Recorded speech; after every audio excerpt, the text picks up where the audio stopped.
bekal ini gitu loh, yang menyampaikan informasi yang benar ke masyarakatnya.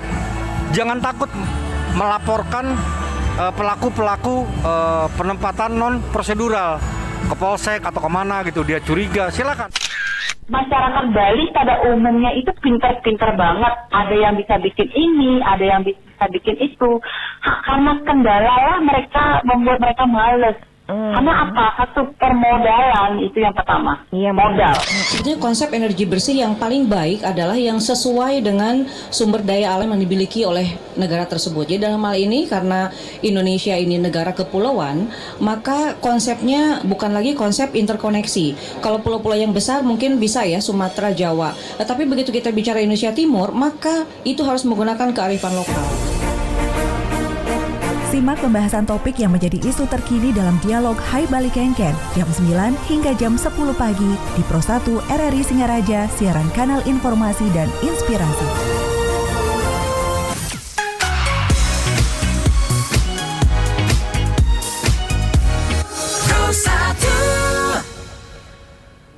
Terima kasih pendengar Anda masih bersama kami di frekuensi FM 97,9, 101,2 MHz dan AM 1080 kHz, atau Anda juga bisa dengarkan melalui RRI Digital dan Anda bisa simak ataupun saksikan melalui channel YouTube kami RRI Singaraja Official.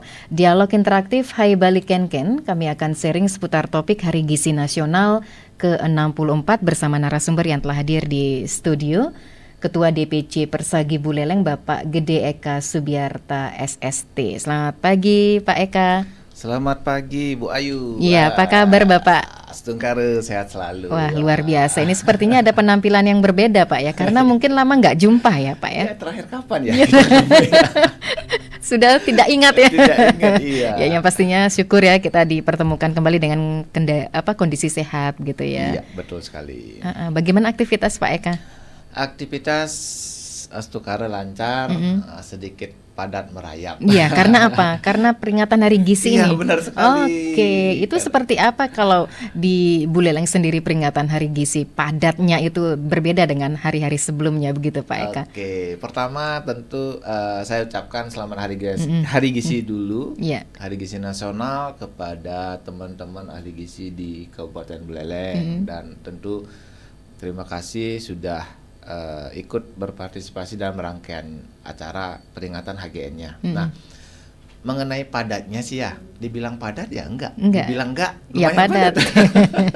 Karena memang dari peringatan Hari Gizi Nasional yang ke-64 di Buleleng, kita memang mengambil beberapa kegiatan, Mbak Ayu, Bu Ayu ya. Oke. Kita mulai dari kemarin. Oh, dari kemarin sudah ya berjalan. Kemarin kita menyasar ke daerah Tejokule. Oke, kita mengadakan pengabdian masyarakat yang kebetulan di sana juga ada momen yang pas, ada posyandu yang sasarannya ada sekitar 25 orang balita. Jadi kita di sana langsung melakukan pengabdian masyarakat, kerjasama dengan tim TPK di Tejokule 1 dan juga dengan adik mahasiswa yang kebetulan juga istilahnya KKN di sana. Jadi kita ngambil momennya seperti itu. Nah, untuk peringatan Hari Gizi Nasional memang ini jadi apa ya, tanda tanya besar. Kenapa yang diangkat temanya stunting lagi? Tentang stunting, oke.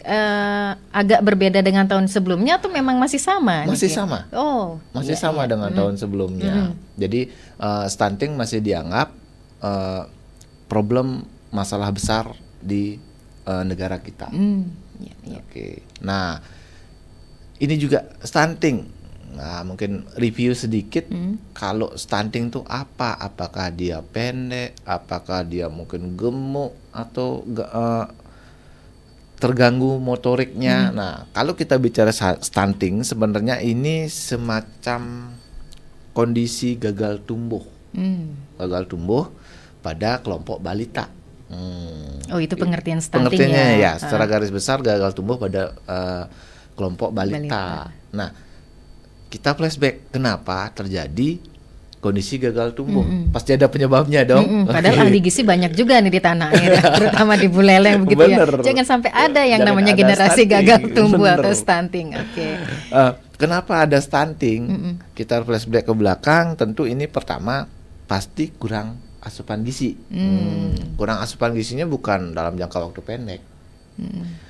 Kurang asupan gizi pada 1000 HPK hari pertama kehidupan dari janin sampai umur 2 tahun. Nah, itu kurang asupan gizinya. Iya. Nah, dengan kurang asupan gizi, efeknya akan ke stunting. Nah, ini ada data yang cukup bikin kita wah gitu loh. 1 dari 4 balita loh di negara kita itu stunting. 1 dari 4 balita. Iya, Oke. ini data studi status gizi Indonesia tahun Iya. 2021. Berarti sisa 1 dong yang tidak stunting. Iya, 1 dari 4 nih stunting. Iya. Jadi kenapa? Justru itu yang harus kita bahas. Kenapa ada stunting? Penyebabnya apa? Treatment ke depan apa? Nah, tentu kan kita tahu target generasi emas tahun 2045. Iya. Nah, kalau ada stunting, Bukan generasi emas namanya. iya, tercapai apa enggak kan gitu jadinya. Iya, iya. Jangan sampai hilang lo Jangan kata-kata sampai itu ya hilang. Pak Eka Jadi ya. Heeh. survei ini mendapatkan hasil yang lumayan mencengangkan. Jadi 1 dari 4 balita Indonesia itu stunting. Dan di Indonesia diperkirakan sekitar 5 juta mengalami kondisi seperti Iya. ini. Dan herannya lagi, ini peningkatannya sangat cepat di masa pemberian MPASI 6 sampai 23 bulan.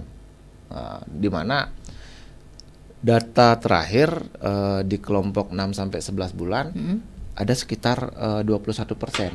Nah, tapi setelah umur 12 sampai 23 bulan atau setahun 1 sampai 2 tahun ini meningkat jadi 37%.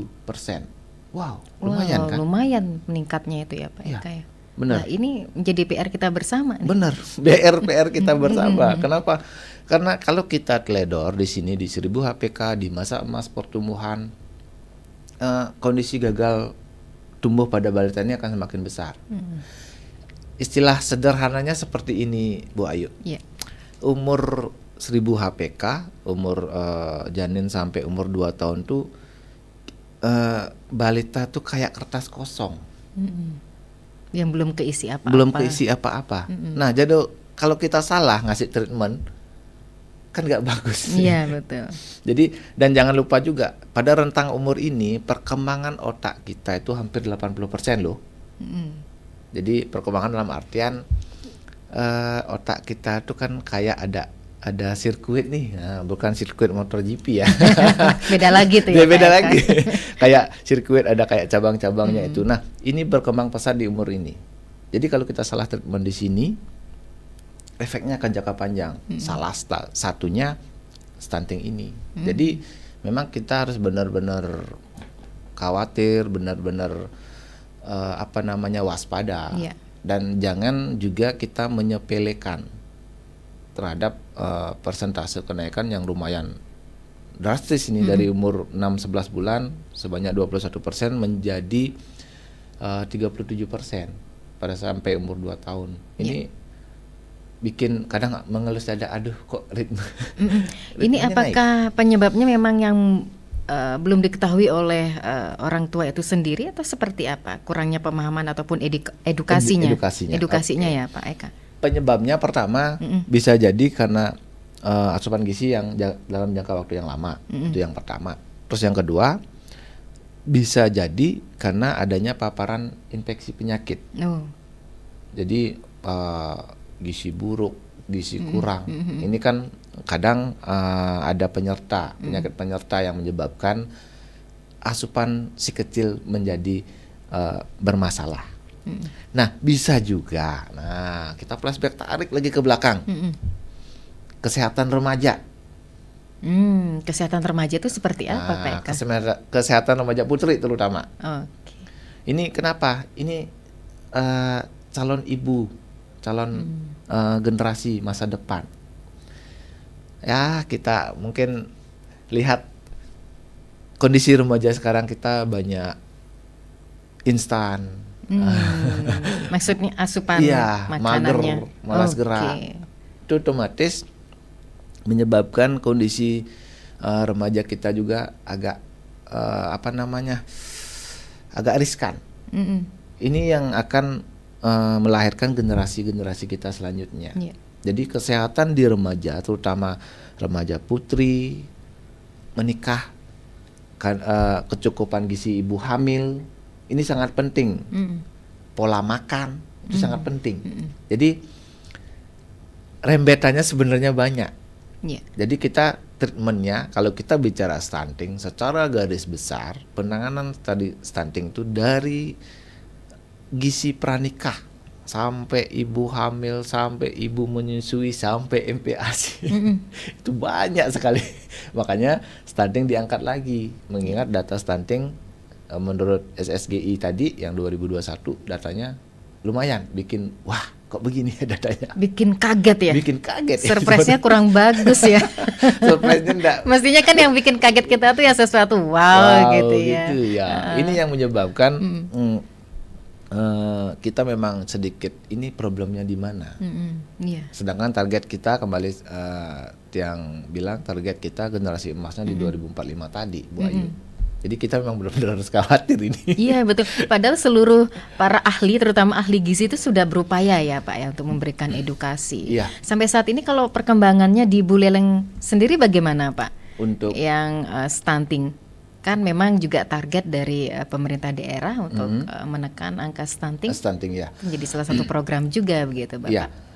Kalau untuk di Buleleng jenis penanganan stunting tentu kita tahu bahwa dari Buleleng Barat sampai Buleleng Timur kita memang ada rekan-rekan kita yang ahli gizi yang kurang lebih sekarang di Buleleng ada sekitar 77 orang ahli gizi yang memang bertugas, ada yang di rumah sakit, ada yang di tim pengendali gizi di puskesmas dan dinas. Nah, untuk perkembangan di sini di Buleleng memang kasus dari stunting ini untuk persentasenya memang yang belum dapat data yang memang benar-benar valid, tapi sejauh ini lumayan. Saya bicaranya lumayan. Nah, lumayannya ini yang bikin dag-digdug ini. Ada kasus gizi buruk ada. Cuma gizi buruknya memang kita murni lihat dari pengaturan makan atau pengenalan MPASI yang memang agak kurang bagus. Bukan karena faktor penyerta tadi.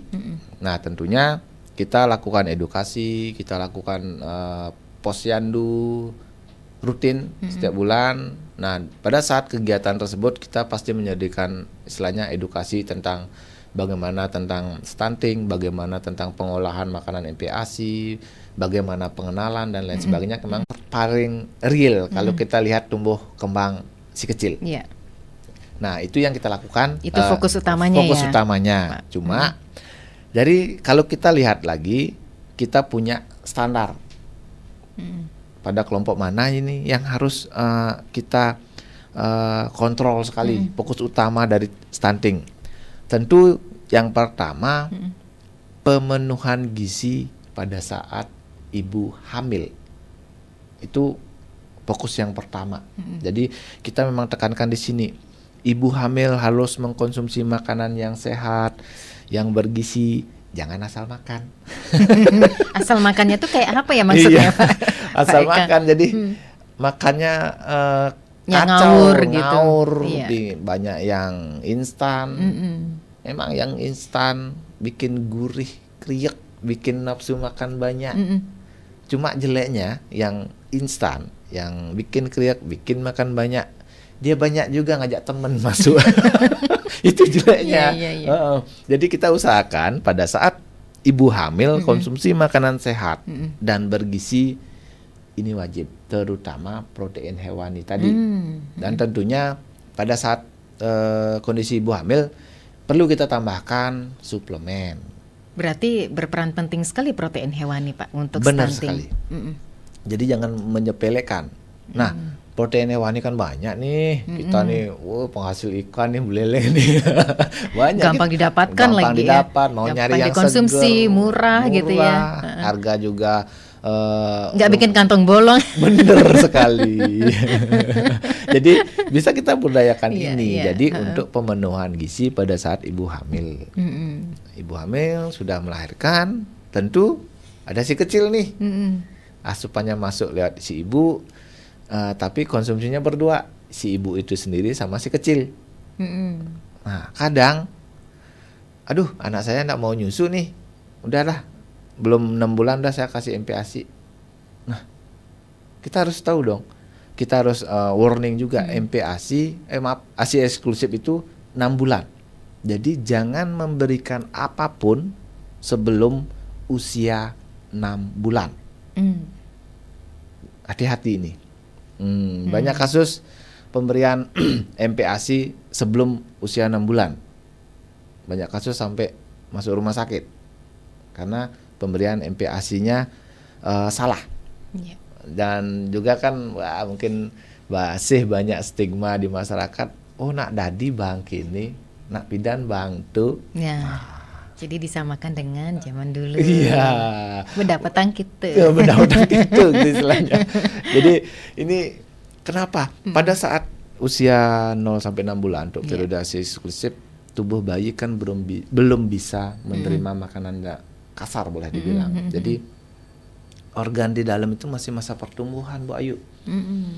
Realnya sebenarnya ASI tidak bisa digantikan dengan apapun, Bu. Itu istilahnya air kehidupan. Tidak bisa digantikan dengan apapun. Nah, makanya berbahagialah bagi remaja putri sudah menikah, hamil, mempunyai anak atau balita. Kita harus benar-benar memberikan ASI yang memang benar-benar eksklusif selama 6 bulan. Jangan nak pidan nak dadi bang kini. Hati-hati. Yep. Oke, ASI eksklusif 6 bulan. Dan juga kalau kita memberikan ASI eksklusif selama 6 bulan, kekebalan tubuh si kecil akan bagus. Kenapa? ASI itu banyak whey protein, banyak kolesterol. Ini yang buat kekebalan tubuh bayi itu bagus. Istilahnya tentaranya jadi tahan banting. Iya. Jadi kenapa? Karena banyak kolesterol, banyak protein whey. Jadi ini harus benar-benar kita perhatikan. Ini pangan lokal dalam pembuatan MPASI itu apa saja, Pak? Pangan lokal. Kita lihat bahan pangan lokal kita di sini aja ya. Okay. Jangan jauh-jauh, Pak ya. Jangan jadi jauh-jauh nih. Biar pendengar nggak jauh-jauh juga nyarinya. Biar gampang didapatkan. Biar gampang gitu nih. Ya. Pangan lokal yang di daerah kita. Daging ayam kan banyak nih. Gampang loh nyari daging ayam. Kalau nggak punya daging ayam, ayam sendiri. Kita kebanyakan masih pelihara ayam, ya boleh silakan. Daging ayam, kenapa? Salah satu rekomendasi selain mudah didapat, ini kaya protein, kaya zat besi. Kalau kita bicara MPASI, minimal yang terpenuhi adalah kandungan zat besinya. Ini banyak ada di protein hewani, daging ayam salah satunya. Itu gampang didapat, kaya kolin, kaya vitamin C. Nah, kolin, vitamin C ini fungsinya apa? Perkembangan otak. Ingat, masa pertumbuhan emas 1000 HPK. Ini kita harus bagus treatmentnya. Jadi daging ayam merupakan salah satu pilihan bahan pangan lokal, gampang dicari. Yang kedua, kita banyak nih daerah pesisir, pasti ada ikan dong. Ikan juga murah, mudah didapat, harga juga lumayan. Tiap pasar pasti ada, cuma kita pilihkan. Pertama kita lihat dulu ayamnya ini, daging ikannya segar nggak? Kalau untuk kita bicara MPASI, kita pilihkan daging ikan yang segar, jangan yang sudah diawetkan. Contoh, gerang, pindang, sudang itu kan sudah diawetkan. Kita bisa alternatif cari yang segar nih biar bagus. Kenapa? Ikan banyak asam omega 3 loh. Ini banyak. Ini juga berfungsi untuk perkembangan otak. Jadi perkembangan otak si kecil itu akan dimaksimalkan dengan asam omega 3. ini adanya di mana? Di daging ikan. Sekarang memang banyak ada suplemen untuk omega 3. Nah, kenapa sih kita tidak memanfaatkan bahan pangan lokal kita sendiri? Justru dengan pemanfaatan di sini kan juga bisa merangsang ekonomi ini, entah nelayan, entah pedagang juga ikut tergerak karena kita memanfaatkan bahan-bahan lokal. Ikan banyak ada di wilayah kita. Atau mungkin masyarakat biar cepet nih yang instan saja gitu ya Pak? Telur. Itu juga Iya kan instan, cepat banyak cepat nih. Iya, Sedangkan iya. instan dalam hal makanan kemasan. Di tahun ini juga pemberian PMT, pemberian makanan tambahan untuk MPASI lebih ditekankan, diharuskan memberikan edukasi dengan menggunakan bahan makan pangan lokal, bukan yang instan. Yang instan banyak, cuma kan kita tidak tahu juga Bu Ayu. Yang instan pasti ada Pengawetnya, iya ada betul. plus-plusnya. Oke, itu yang patut diperhitungkan Itu gitu, juga patut dipikirkan. diperhitungkan. Kenapa? Memang jumlahnya sedikit. Oh, sekian persen, misal. Tapi kalau ini dalam jangka waktu yang lama, belum lagi seterusnya, biar gampang, beli aja nih, udah selesai. Beli aja nih, udah selesai. Itu dalam jangka waktu lama, tentu yang sedikit numpuk. Pasti nanti akan kelihatan. Ya. Kita lihat progres, kalau kita lihat apa yang kita konsumsi, efeknya itu tidak kayak kita makan cabai Bu Ayu. Jadi kita makan sekarang langsung rasa pedasnya, enggak. Kalau makanan MPASI entah apapun itu paling cepat kelihatan 5-10 tahun. Nah, pada MPASI kalau kita salah, kayak bikin rumah, salah nih kita bikin pondasi, rumahnya kan goyang dia. Kalau rumahnya Ya kalau goyang, kalau roboh. Nah, kalau roboh, bahaya lagi. Bahaya lagi. Jadi ini kita memang harus hati-hati bikin pondasi. Karena MPASI perkembangan di sini kayak kita bikin rumah nih, bikin pondasinya nih. Yeah. Segimana kita bagus, saya mau pakai ini apa ya? Pilihannya A, apa pilihannya B, silakan. Tapi tetap dari profesi kita ahli gizi tetap menekankan pemberian makanan yang sehat dan bergizi, tentu memanfaatkan pangan lokal. Nah, selain daging ayam, selain ikan, selain telur, daging juga boleh. Daging sapi misalnya boleh, enggak apa-apa. Kenapa? Ini juga daging sapi, daging babi juga kaya akan zat besi. Zat besi ini apa? Zat besi ini untuk hemoglobin kita di dalam darah. Fungsi hemoglobin apa? Ini kayak mobil dia. Kayak mobil yang mengantar oksigen kita di seluruh tubuh. Nah, kalau ini kurang, macet kan mobilnya. Gimana mau jalan kalau Gimana udah mau macet? jalan? Iya. Jadi kaitannya memang lumayan banyak kalau kita bicara ini MPASI. Wah, memang benar-benar pemahaman ini harus diketahui, diresapi dan dijalankan, Benar dilakukan. sekali. Jangan hanya kita dengar, setelah mendengar tidak mengikuti atau melaksanakan gitu ya, Ya, Pak Eka ya. Mungkin benar kebanyakan seperti itu ya kasusnya, Pak. Mendengar tapi tidak action. Banyak. Nah, contoh kita kan rutin mengadakan posyandu tiap bulan. Iya. Itu pasti tiap desa, tiap banjar pasti ada, tim TPG pasti juga ke sana. Nah, kadang juga kita stigma yang berkembang di masyarakat, kita membandingkan anak kita dengan anak orang lain. Oh, si Anu kok dia gemuk nih. Si Anu bi gembul sekali, cemul-cemul. Wih, lucu sekali. Nah, padahal kita tidak bisa membandingkan anak kita dengan anak orang lain, tidak bisa. Jadi setiap orang itu unik, tidak bisa kita membandingkan. Misalnya si kecil saya nih dengan si A dibandingkan dengan si B, dibandingkan, tidak bisa. Yang harus kita bandingkan, anak kita tuh bandingkan dengan siapa? Dengan KMS. Apaan itu? Kartu Menuju Sehat Oh, yang Kartu didapat Menuju di Sehat. Posyandu, ada grafiknya. Nah, justru kita harus bandingkan dengan buku itu, jangan dengan anak orang lain. Karena di buku KMS itu tertera secara detail, secara lengkap, anak umur sekian kemampuan motoriknya seperti ini, perkembangan tinggi badan berat badannya kelihatan, dia apakah di garis biru, hijau, apakah di garis merah, apakah di garis kuning, di sana kan kelihatan. Nah ada cumanya, yang datang ke posyandu Nggak semua. Okay. Jadi sebenarnya sudah disediakan sarana untuk cross check, cuma kita yang jarang kadang mendengarkan tapi tidak ada actionnya.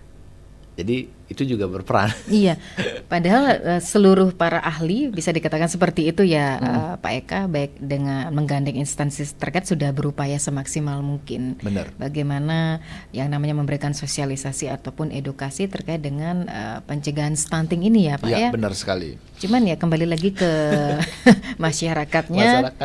Gimana? Mau nggak mengikuti apa yang disampaikan atau apa yang sudah diarahkan gitu ya Pak ya. Ini apakah faktor stunting juga usia dini ya Pak ya? Ketika menikah itu menjadi faktor utama juga, salah satu faktor juga ya Pak ya. Makanya ada istilahnya standar, menikah minimal usia sekian. Di samping juga kesiapan organ reproduksi kita, juga kesiapan mental. Banyak juga, menikah usia dini, ini unik juga. Rata-rata data dari teman-teman di TPG, kebanyakan yang gizi buruk, dia menikahnya terlalu muda, usia dini. Jadi belum usia untuk belum matang ideal gitu ya? Untuk menikah. Jadi dia belum matang. Istilahnya kayak Boy tadi, ada sekedarnya aja. Bukan saya mau bayi saya sehat, saya harus treatment makan ini, saya harus ini, istirahat harus cukup. Kalau menikah dengan usia yang belum optimal, usia dini, jiwa keremajaan itu kan masih labil masih labil nih. Aduh, banyak nih bikin minuman kekinian kayak sekarang. Iya. Berarti ngikut-ngikut mode-mode gitu ya. Mode, masih suka nongkrong-nongkrong. Sah-sah saja sebenarnya nongkrong-nongkrong, tapi kalau misalnya kita menikah dengan usia dini, kita tidak terjaga di sini, di fase ini, imbasnya apa? Ke janin yang kita kandung. Jadi memang benar-benar hati-hati, memang benar-benar telaten. Makanya standar usia ideal menikah umur sekian. Batas ibu hamil disarankan di bawah umur sekian. Itu ada. Nah, itu tentunya standar itu muncul dari mana? Tentu dari penelitian, dari survei, dari riset kesehatan dasar. Makanya lah muncul standar seperti itu. Jadi ini yang perlu kita perhatikan, perlu kesiapan istilahnya Bu Ayu. Jadi kayak lingkaran dia, stunting ini dari sini, ada penyebabnya dari sini, ada penyebabnya dari sini. Jadi perlu banyak faktor yang kita kontrol kalau kita bicara stunting, Bu Ayu. Wah, luar biasa. Tetapi ini berhubung dan berkaitan dengan Hari Gizi Nasional, ini kesempatan kepada pendengar ya, kita beri waktu untuk berinteraksi bersama narasumber tentunya dalam dialog interaktif Hai Balikenken seputar topiknya Hari Gizi Nasional ke-64. Dan yang pastinya pendengar, untuk Hari Gizi Nasional ini memberikan pesan soal pentingnya begitu ya, konsumsi protein hewani untuk mencegah stunting. Dan Hari Gizi Nasional diperingati sebagai momentum untuk meningkatkan kepedulian masyarakat Indonesia, ini terutama dalam mengatasi gizi di tanah air. Ya, Pak Eka, sembari menantikan atensi pendengar di 24644, mohon izin kita jeda sejenak. Pro 1. Anda masih mendengarkan Pro 1 RRI Singaraja, Kanal informasi dan inspirasi. Pro 1. RRI Digital.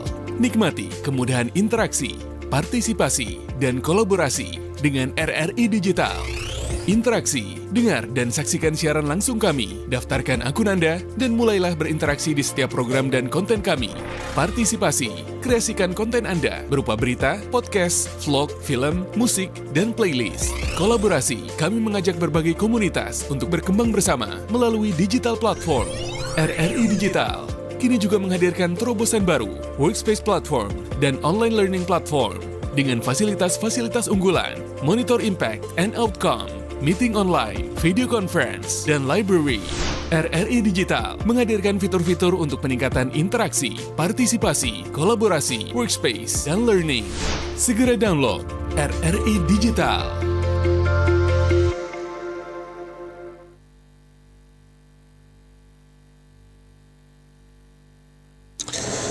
Aduh, ternyata nggak bener ya info ini. Mana aku udah share link ke grup lagi. Hapus aja deh. Semoga aja belum ada yang lihat. Kenapa sih? Pagi-pagi udah ribet. Ini nih, tadi aku share link berita ke grup tapi ternyata beritanya hoax. Kan jadi nggak enak. Makanya, kalau mau share berita cari sumber yang bener dong. Jangan portal sembarangan. Kalau aku sih referensinya ini nih, rri.co.id. Infonya lengkap, ada berita update tentang Jakarta, Nusantara dan dunia. Dan yang terpenting, berita-beritanya dijamin bener dan bukan hoax. Apa tadi? rri.co.id? Wah, iya nih, lengkap ya infonya. Ada juga berita foto, video, infografis, dan bisa sambil streaming RRI juga. Wah, mantep sih ini. Pokoknya update berita tentang daerah kita yang benar alias anti-hoax ya di rri.co.id. rri.co.id, sumber terpercaya dan teraktual.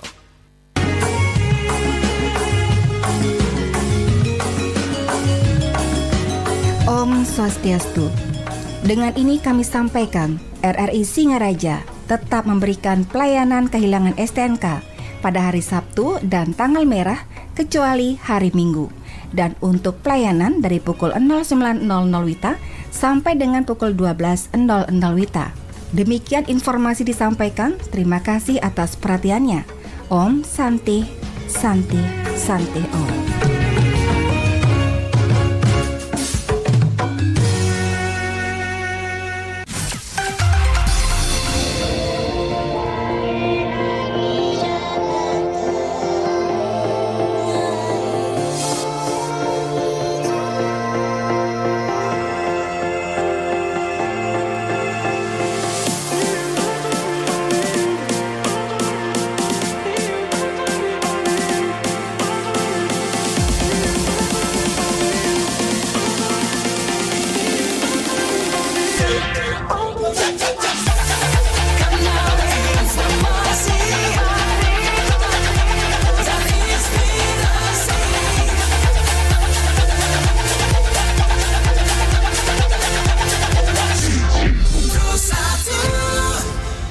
Pendengar, kita masih dalam dialog interaktif Hai Balikan Ken seputar topik Hari Gizi Nasional ke-64 bersama narasumber Ketua DPC Persagi Buleleng, Bapak Gede Eka Subiarta SST ya. Pak Eka mohon izin membacakan salah satu WhatsApp dari Pak Romi. Pak Romi, Iya. oke. Mempertanyakan salah satu syarat hidup sehat yaitu adanya keseimbangan gizi. Apa sebetulnya keseimbangan gizi tersebut? Yang seimbang itu pada bagian apanya? Satu lagi, sejauh mana hubungan antara gizi dan imunisasi? Silakan dijawab Pak Eka. Oke, terima kasih. Bagus sekali pertanyaannya. Pak Pak Romi, Oke. ya. Gizi seimbang. Apanya sih yang harus seimbang? Nah, ini pertanyaan bagus. Jadi istilahnya saya sudah makan. Ini menu saya. Sudah seimbang sih apa belum? Padahal tidak instan loh ya menunya ya. Padahal tidak instan, sudah ngolah sendiri. Oke.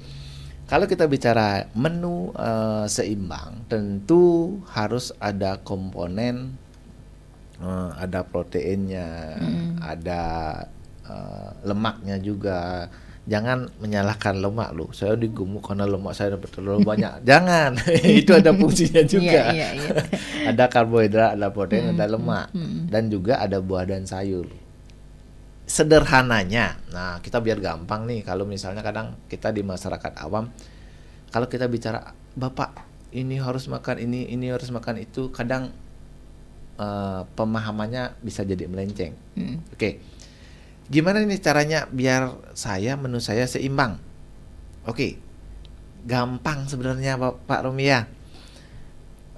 Kita pasti punya kalau di rumah entah makan atau apa, kita pasti punya piring kesukaan kita dong. Ya, ini piring Maksudnya saya nih. piring yang ukurannya besar. Atau apa nih? Ini Iya. piring saya ini. Ada harus variasi ada warnanya. variasinya. Oke. Oke. Tiap piring yang kita pegang, idealnya ya, kita bicara ideal ya. Kita bagi 2 dulu, biar seimbang. Apanya nih nasinya? Oke, kita bagi 2 dulu Nasinya persentasenya. persentase. Tak kira nasinya yang harus banyak. Kita bagi 2 dulu, 50%, 50%. 50% pertama kita tambahkan porsi sayur. Oke, kita tambahkan porsi sayur. Kenapa saya bilang porsi sayur yang pertama? Karena ini jarang sekali. Saya bilang jarang sekali. Istilahnya kenapa? Ini banyak disepelekan. Apa sih cuma sayur? Apa sih cuma sayur 1 mangkok kecil? Padahal fungsinya ini sangat banyak. Sayur, segala jenis sayur ya. Nah, semua makanan punya fungsi buat tubuh. Jadi kita tidak bisa mendewakan salah satu jenis sayur.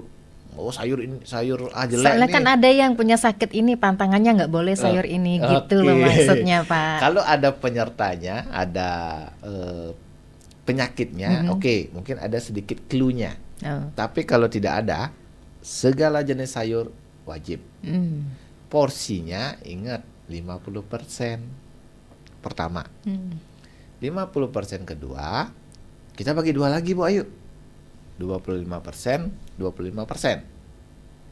25% ini jatah nih protein hewani, protein nabati, silakan. Yang 25%-nya karbo. Kalau dengan porsi yang seperti itu Bisa pasti rame masakan Padang atau warteg terdekat. Kalau seperti itu Pak ya ukurannya. Karena tinggal pilih yang prasmanan. Benar. Canda ya Pak ya. Iya benar. Jadi nggak apa-apa. Iya benar. Kenapa? Justru sayur harus banyak loh. Tapi memang kenyataan Memang seperti itu kenyataan ya. seperti itu. Oke. Nah, tapi kendalinya ada diri kita. Kita memberikan edukasi, actionnya kembali ke kita, Bu Ayu, kayak bilang tadi. Iya. Aduh nih lauknya enak nih, tambah deh lagi dikit. Nah, kalau sudah dengan ritme seperti itu, besoknya pasti seperti itu lagi.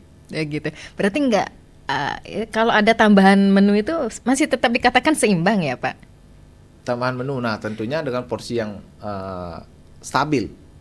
Oh masih bisa dikatakan seimbang ya. Tapi harus ada penyeimbangnya sayur ini harus gitu. ada. Kalau nggak boleh nggak ada. Nah, nasi seimbang dong. Enggak sih. Berat sebelah jadinya. Kan karena 2 kali itu nambah. Apa enggak over itu Over Pak? tadinya. Tetap ya. Tetap seimbang Tetap namanya. seimbang, tapi harus gitu. ada Ya. porsi sayurnya harus banyak. Sayur membantu memaksimalkan penyerapan. Jadi apapun yang kita makan diimbangi dengan sayur, penyerapannya pasti maksimal. Nah, sama halnya dengan karbo, sama halnya dengan protein hewani. Saya tidak konsumsi karbo nih. Padahal karbo itu untuk regenerasi sel loh, untuk makanan sel. Nah, kalau karbonya tidak kita makan, loh apa dong untuk energi sel kita? Pasti apa terjadi? Yang banyak sekarang terjadi adalah penuaan dini. Kita tidak bisa, saya stop karbo, tidak. Saya tidak pernah menyarankan stop karbo. Boleh, silakan konsumsi karbo, tapi atur biar berimbang. Jadi itu adalah konsep gizi seimbang. Jadi ada proteinnya, ada sayurnya, ada karbonya. Dan tentu jangan lupa Bu Ayu. Nah, Bu Ayu sendiri yang notabene ini kerjanya duduk sendiri, duduk terus ya. dari jam datang sampai duduk terus. Iya, benar-benar. Air putih harus banyak. Jangan lupa air putih tidak bisa digantikan dengan apapun. Jangan khawatir Pak, sudah nyetok 1 dus. Aduh nih, boleh minta nih. Nanti Pak ya, setelah siaran. Oke, jadi air putih tidak bisa digantikan dengan apapun, dan dalam 1 hari kita usahakan harus dapat konsumsi buah. Meskipun contoh 1 butir apel itu misalnya, tapi dalam tiap hari itu dapat, itu bagus sekali. Pasti seimbang, nggak mungkin enggak. Jangan istilahnya seperti ini, saya sudah konsumsi buah Pak, oke. Berapa kali? Saya kemarin sudah konsumsi buah beli manggis sekilo habis semua. Man sekarang kan sudah kemarin saya konsumsi. Nah, itu kan tentu pasti tidak seimbang. Oh. Istilahnya dalam satu hari kita paling wajib itu adalah ada asupan sayur, ada asupan buah. Karena sayurnya banyak. Oh nih. gitu. Oh berarti strateginya seperti itu ya, Iya, tipsnya benar ya Pak sekali. Eka ya, biar nggak nambah karbonya, jadi Iya. sayurnya lebih banyak. Lebih banyak, 2 Iya, kali benar-benar. karbo nih. Jadi jangan kebalik, karbonya 2 kali. Sayurnya dikit. Jangan kebalik. Baik. Oke, yang kedua tadi tentang apa? Gizi dan Imunisasi. imunisasi. Iya, hubungan antara gizi dan imunisasi. Oke. Ini sebenarnya berkaitan. Kenapa? Karena gizi tentu dan imunisasi tentu targetnya adalah tumbuh kembang anak kita jadi optimal. Ini sama-sama menunjang untuk tumbuh kembang anak. Imunisasi, kita bicara imunisasi tentu kita lihat dulu jadwal imunisasi di KMS atau posyandu itu sudah detail, umur 6 sampai 9 bulan, umur sekian imunisasi apa itu harus lengkap. Karena itu menunjang juga kekebalan tubuh. Nah, kadang Pak, saya nggak mau imunisasi, kenapa? Habis imunisasi anak saya panas. Nah, justru dengan ada kondisi seperti itu menandakan bahwa kekebalan si kecil itu bekerja. Itu respon bagus kalau imunisasi. Habis imunisasi, oh ada panasnya Pak, oh itu memang respon. Oh berarti sistem kekebalan si kecil ini bekerja. Jadi aman. Kalau habis imunisasi tidak kenapa-napa, biasa aja. Nah, Perlu dipertanyakan itu perlu Pak. dipertanyakan loh kenapa ini? Oh gitu. Gimana nih tentaranya di dalam nih? Oh gitu. Iya. Ini asli imunisasinya atau enggak? Itu ada yang palsu seperti itu ya Pak? Kalau mungkin asli atau enggak, itu yang kurang begitu paham ya. Cuma respon pasti imunisasi, respon metaboliknya kadang tubuh itu panas itu ya wajar. Tapi tetap kita harus ada kontrolnya. Jadi jangan blok diambil semua sekali. Oke, kaitannya dengan gizi dan imunisasi, progresnya sama. Ini targetnya untuk tumbuh kembang anak. Tentu kalau kita dari gizi si kecil pasti kita bicara dari awal. Yang seperti topik kita pagi ini, kita bicaranya MPASI. MPASI-nya ini harus bagus. Karena ini akan sama-sama menunjang. Jadi kita tidak bisa pandang dari satu sudut sisi bahwa misalnya saya mau biar tumbuh kembang si kecil ini bagus, saya support sistemnya dari sini aja nih, dari sebelah depan aja nih, kita abaikan yang di belakang tidak bisa. Jadi perlu berbagai support di sini, entah dari imunisasinya, entah dari asupan makan. Ini juga bekerja sama istilahnya untuk menargetkan tumbuh kembang anak yang optimal. Jadi pesannya ya tetap maksimalkan asupan si kecil, asupan si ibu, imunisasi. Ini harus jalan semua. Yang sudah bisa dikategorikan stunting bisa imunisasi ya Pak? Karena kan kalau imunisasi itu dari umur sekian sampai sekian dengan berat badan sekian, nggak seperti itu kategorinya Pak Eka? Tentu. Kalau misalnya kalau terjadi atau ada kasus stunting, tentu kita harus cross check dulu. Kita ini stuntingnya dari mana nih? Dari fase mananya muncul? Kalau misalnya imunisasi, tentu jenis imunisasi ini kan bukan satu jenis dia Bu, banyak nih.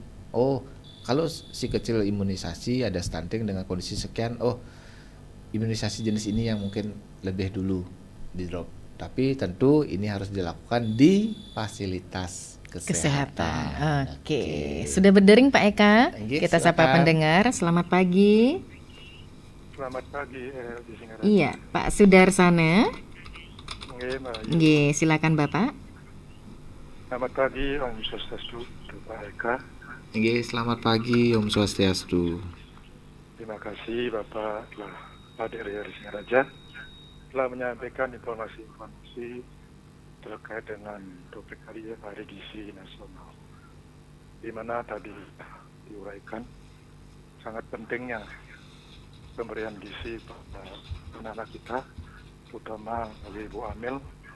Dari kehamilan harus sudah kan makanan yang bergizi, di mana kami melihat bahwa stunting di Buleleng ini masih banyak di desa-desa. Ini perlu kita antisipasi dengan terus memberikan pemahaman edukasi pada masyarakat, di mana masyarakat banyak yang belum paham terkait dengan pemberian gizi terhadap anak-anak kita. Di sini kami melihat bahwa ASI itu sangat penting sekali diberikan pada anak. Kami melihat ada perbedaan anak yang diberikan ASI dan tidak diberikan ASI. Yang tidak diberikan ASI, kurang diberikan ASI, sangat terlihat sekali dampaknya. Perkembangan anak tidak baik dan juga kesehatannya tidak bagus. Sering mengalami sakit. Di sini kami ada pertanyaan kepada Bapak. Usia yang bagaimana atau berapa lama pemberian ASI yang normal? Di sini kami melihat di masyarakat banyak yang mengatakan sampai 2 tahun. Dan juga kami melihat ada yang lebih diberikan ASI sampai di atas 2 tahun. Dan juga di sini ada pertanyaan pada Bapak, ada perkembangan anak yang sudah 5 tahun sangat sulit sekali bicara. Itu apa penyebabnya? Sekian aja kami sampaikan. Mudah-mudahan dengan hadirnya Bapak di RRI Singaraja dapat memberikan pemahaman kepada masyarakat, edukasi, sehingga masyarakat dapat lebih paham dan pentingnya gizi yang akan diberikan pada anak-anak balita kita. Sekian, terima kasih. Baik, terima kasih Pak Sudarsana yang ada di Bakti Seraga. Ini bagus sekali Pak ya, respon positifnya, dan ada 2 pertanyaan yang disampaikan oleh Pak Sudarsana. Pemahaman ataupun edukasi ini harus selalu intens Pak, diberikan ke pelosok-pelosok desa tentunya ya. Ini memang kerja ekstra Pak ya. Gak apa-apa Pak ya, demi generasi emas 2045. Oke, silakan Bapak untuk ditanggapi. Oke, terima kasih Pak Sudarsana. Pertanyaannya bagus sekali dan sudah berpartisipasi dalam dialog Haibali Ken ya.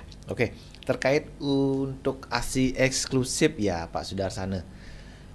Dulu ASI eksklusif sampai usia 4 bulan dulu.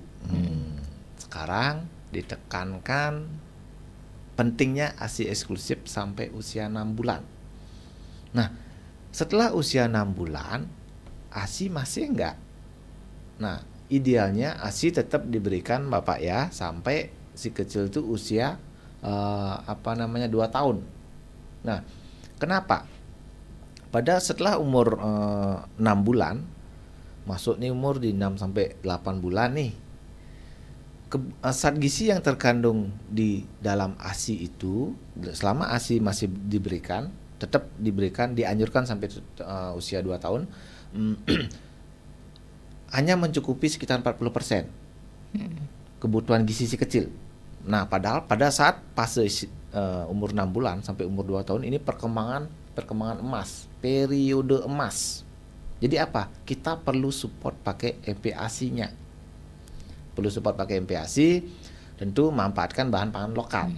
Itu paling gampang, gampang sebenarnya, entah mengolah, mendapatkan itu paling gampang. Nah, pada periode 6 sampai 8 bulan si kecil kita memang harus kenalkan MPASI. Jadi jangan ada istilah pedalem, anak singa nih cerik. Kadang ada beberapa seperti itu. Iya, kenapa? Karena kita kurang telaten, kurang disiplin untuk memperkenalkan MPASI ini sendiri. Padahal kenapa? Kalau pemberian MPASI itu sampai istilahnya terlambat atau terlalu mendahului, tentu ada efek sampingnya. Tapi idealnya ASI eksklusif sampai usia 6 bulan. Setelah 6 bulan kita memang harus kenalkan MPASI. Nah, setelah umur 1 tahun kita harus kenalkan makanan keluarga loh. Bener, makanan keluarga kita harus kenalkan. Tapi tetap kita perhatikan komposisinya. Mungkin istilahnya kita kan makanan kebanyakan nih di masyarakat, makanannya pang masih lalak. Tapi tentu untuk si kecil ya kita perhatikan ini. Tapi tetap kita harus perkenalkan makanan keluarga. Jadi jangan sampai terlambat si kecil untuk menerima memori ini. Oke. Ada pemberian ASI sampai seterusnya. Oke. Kalau pemberian ASI lebih dari umur 2 tahun, nanti akan berpengaruh terhadap apa ini? Kondisi giginya. Jadi kemampuan dia untuk mengunyah, bentuk giginya itu agak masuk jadi ke dalam. Kenapa? Harusnya si kecil sudah dia atas 2 tahun, si kecil sudah harus menerima makanan padat, melatih otot-otot rahang dan melatih kekuatan gigi. Jadi setelah 2 tahun ya kita stop ASI, kita akomodir melalui pemberian MPASI itu sendiri. Jadi MPASI ini boleh dibilang starting point untuk tumbuh kembang si kecil. Jadi jangan menyepelekan deh MPASI, jangan asal saya kasih yang instan deh. Biar cepat lari. Biar cepat. Kayak Bapak tadi bilang, anak yang full ASI 6 bulan dengan anak yang tidak full ASI 6 bulan, terlihat loh perkembangannya. Salah satunya kesehatan, yang tidak full ASI cepat sakit, atau mungkin kalau sudah masuk masa pendidikan kadang terganggu dia. Entah dia konsentrasi belajar, kemampuan motorik ini pasti terganggu. Jadi jangan menyepelekan ini. Oke. Nah, umur 5 tahun belum bisa bicara. Iya, atau mungkin masih ada kesulitan. Ada kesulitan bicara. Tentu ini kita tidak bisa pandang dari salah satu aspek saja, Pak Sudarsana ya. Tentu kita harus cari tahu dulu penyebabnya apa si kecil sampai tidak bisa bicara ini. Penyebabnya apa? Tentu kita harus tahu, dalam artian kalau kita sudah tahu dasarnya apa, entah mungkin dia entah asupannya, mungkin karena ada faktor lain, baru kita bisa lakukan treatment yang fix, yang pas untuk penanganan sampai kenapa si kecil dengan umur 5 tahun ini masih terganggu untuk kemampuan komunikasinya. Atau mungkin diarahkan ke terapi begitu ya. Terapi boleh. Terapi boleh ya. Tapi tetap harus tahu loh dasarnya, penyebabnya. Iya, berarti diketahui dulu ya. Baik. Iya, Pak Eka, karena keterbatasan waktu begitu ya, tanpa terasa. Padahal masih banyak. Masih banyak benar, kalau kita yang namanya memberikan edukasi kesehatan tidak akan ada habisnya, Pak ya. Benar sekali. Karena itu menyangkut kehidupan kita sehari-hari, tidak terlepas dari apa yang kita konsumsi begitu ya. Benar. Baik, silakan pesan pentingnya, Pak Eka. Pesan pentingnya, nah terkait HGN buat teman-teman di Kabupaten Buleleng. Nah, ini closingnya atau pesannya pertama, pastikan MPASI itu bervariasi,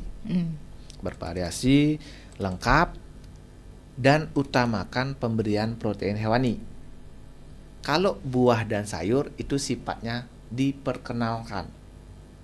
Jadi yang utama adalah protein hewani, buah dan sayur adalah diperkenalkan. Oke. Yang kedua, berikan MPASI itu dari bahan makanan yang biasa keluarga kita konsumsi.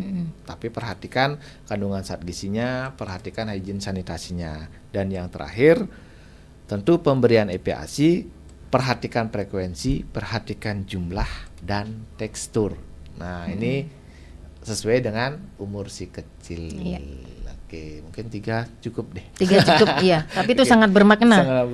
Sangat benar-benar harus kita resapi dan kita laksanakan. Harus ada action. Harus ada action. Baik. Saya akan selalu ingat, Pak, pesannya Pak Eka.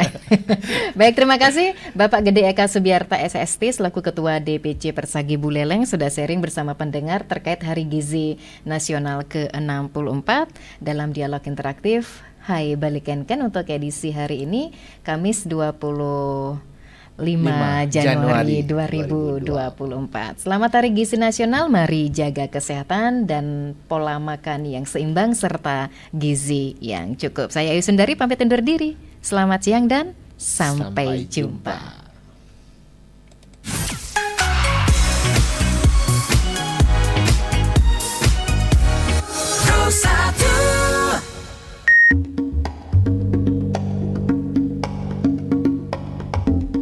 Pasangan calon presiden dan wakil presiden nomor urut 3, Ganjar Pranowo dan Muhammad Mahfud Mahmudin, visi menuju Indonesia unggul.